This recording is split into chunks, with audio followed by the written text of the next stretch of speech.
Hello friends, welcome to NCERT learning. NCERT standard second का हम unit number 10 लेने जा रहे हैं, जो कि लास्ट यूनिट है। और यहाँ पर फर्स्ट पोएम है स्ट्रेंज टॉक। यहाँ पर जो एनिमल साउंड्स बताए गए हैं, सभी एनिमल्स की अलग अलग साउंड्स रहती है, आवाज़ें रहती है। वो यहाँ पर अब कुछ एनिमल्स की आवाज़ें बताई गई है।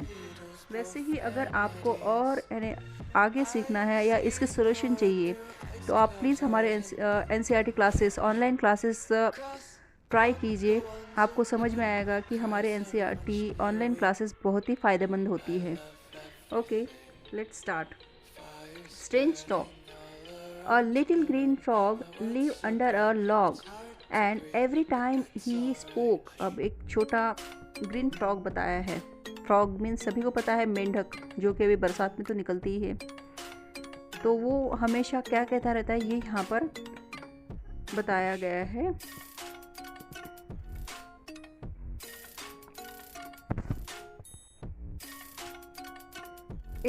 Instead of saying good morning, he only said क्रॉक क्रॉक।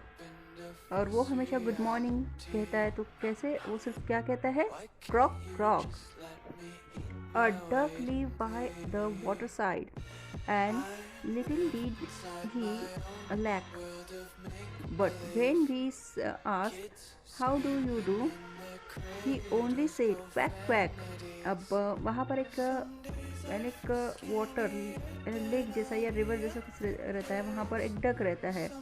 तो उस डक को अगर हमने पूछा हाउ डू यू डू, तो हमेशा क्या कहता रहता है? Quack quack. तो ये हो गया डक का साउंड हो गया। जैसे कि हमने फ्रॉग का साउंड क्या लिया था? क्रॉक क्रॉक। और डक का साउंड आया यहाँ पर क्वैक। तो जैसे हमने यहाँ पर देखा कि फ्रॉग जो है क्रॉक क्रॉक करता है और डक क्या? क्वैक क्वैक करता है। अब यहाँ पर पीक देखो।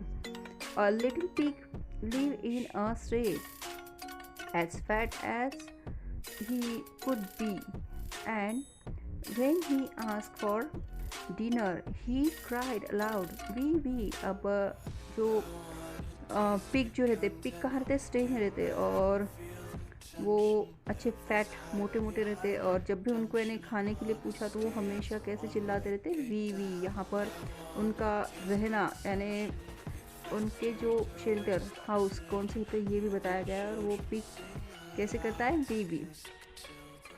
नेक्स्ट है पप्स, यानी जो डॉग्स के यंग वंस रहते हैं, उनके बारे में बताया गया है। 3 pups live in a kennel। 3 pups means वो जो पपीज जो रहते हैं, डॉग के जो बच्चे रहते हैं, वो कहाँ रहते हैं? कैनल। उनके हाउस को कैनल कहते हैं। तो वो कैनल में रहते हैं and love to make a row. और उनको रो में चलना, रो बनाना बहुत अच्छा लगता है। And when they meet maybe go out, they say bow wow बाउ वाउ। और जब भी वो बाहर निकलते हैं और उनको बाहर चलने के लिए बोला जाए, मे बी गो आउट, तो वो हमेशा कैसे करते थे? बाऊ वाऊ बाऊ। यहाँ पर जो है डॉग जो बाग करता है, वो कैसे बाऊ वाऊ करता है। और उनके शेल्टर यानी उनके हाउस को कैनल कहते हैं, ये यहाँ पर बताया गया है। If all this animal talk as much as little girl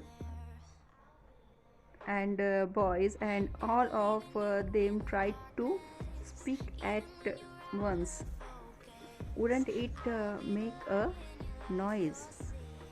तो यहाँ पर जैसे एनिमल्स है, ये सब एनिमल्स के बारे में बताया गया, उनकी आवाज़। तो वैसे ही जो छोटे बच्चे रहते हैं, गर्ल्स बॉयज जो रहते हैं, वो भी, उनको भी हमें ऐसे ही बोलना रहता है। वो हमेशा वो जैसे नॉइज़ करते रहते हैं, शोर मचाते रहते हैं, उन ये बताया गया यहाँ पर। तो यहाँ पर फाइनली पोएम फिनिश हो गई है। Thank you.